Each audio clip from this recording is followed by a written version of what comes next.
கிறிஸ்தியேசுவில் பிரியமான சகோதர சகோதரிகளே, உலக புகழ்பெற்ற சிறுகதை எழுத்தாளர் ஜான் டிக்சன் அவர் தன்னுடைய மகனுக்கு ஒரு விவிலியத்தை கொடுத்து இவ்வாறு சொல்லுகிறார்.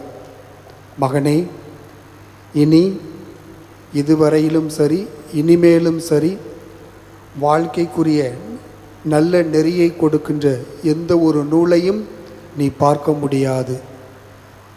அப்படி வேறு எந்த நூலும் அமையாது.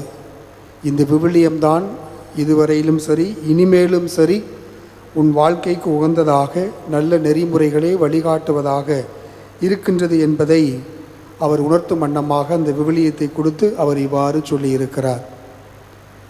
இப்படி இறை வார்த்தையை இன்றைய முதல் வாசகத்திலே நாம் படிக்க கேட்டோம்.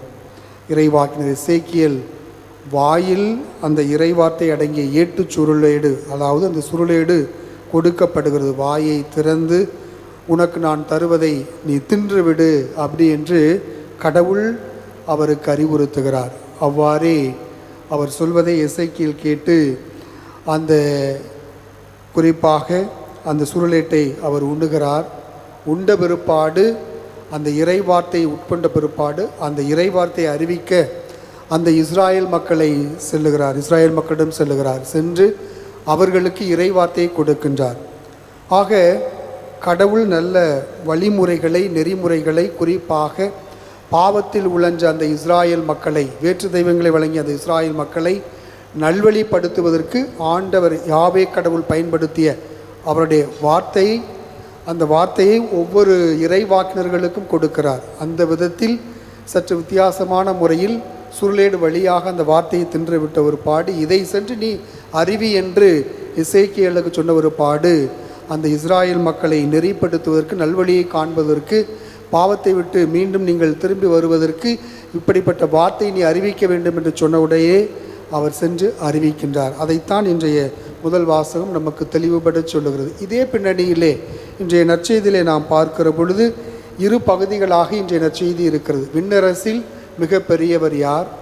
அதே வேளையிலே அந்த பெரியவர் என்ற தகுதியை அடைவதற்கு குழந்தை மனம் கொண்டு இயேசுவை பின்பற்ற வேண்டும். அதே போல் இரண்டாவது பகுதியாக ஒரு உவமை சொல்லப்படுகிறது. 100 ஆடுகளில் ஒன்று காணாமல் போனால் அந்த ஒரு ஆட்டை கண்டுபிடித்து மகிழ்ச்சி கொள்கிறார். 99 ஆட்டை இருப்பதை மகிழ்ச்சியை விட ஒரு ஆட்டை கண்டுபிடிக்கின்ற, அந்த காணாமல் போன ஆட்டை கண்டுபிடிக்கின்ற பொழுது மற்றற்ற மகிழ்ச்சி கொள்கிறார். ஆக இறைவார்த்தைக்கு ஒப்ப வாழ்கின்ற ஒவ்வொருவரும் தாழ்ச்சியான உள்ளத்தோடு வாழ முடியும். அவர்கள்தான் தன்னை தாழ்த்து கொள்கிற, இறைவார்த்தையை கடைபிடித்து சான்று பகர்கிற, தாழ்த்தி கொள்கின்ற ஒவ்வொருவரும் குழந்தை மனம் கொண்டவர்களாக மின்னரசில் பெரியவர்களாக இருக்கிறார்கள், இயேசுவுக்கு சான்று பகர்கிறார்கள். அதே போல அப்படி சான்று பகர ஒவ்வொருவரும் மகிழ்ச்சி நிறைந்தவர்களாக மாற முடியும் என்பதற்கு இந்த ஊமை, அதாவது ஆடுகளை பற்றி ஊமையை ஆண்டவர் இயேசு சொல்லுகிறார். இந்த 99 ஆடுகள் வழிதவறி போன ஒரு ஆடு, இந்த 99 ஆடுகளை விட ஒரு ஆட்டின் பொருட்டு மகிழ்ச்சி கொள்கிறார். 99 ஆடுகள் யாரெல்லாம் நெறி தவறி இருக்கிறார்களோ, பாவத்தில் இருக்கிறார்களோ, அதே போல இந்த மறைநூல் அறிஞர்கள் பரிசேயர்களுக்கு ஒப்பிட்டு சொல்லுகிறார்.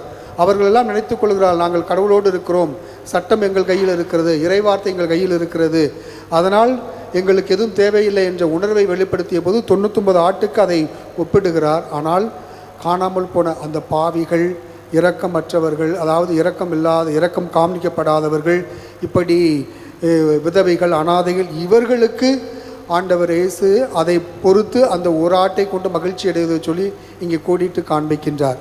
அந்த மகிழ்ச்சியை நாமும் இந்த நாளிலே தக்க வைத்து கொள்ள வேண்டும்.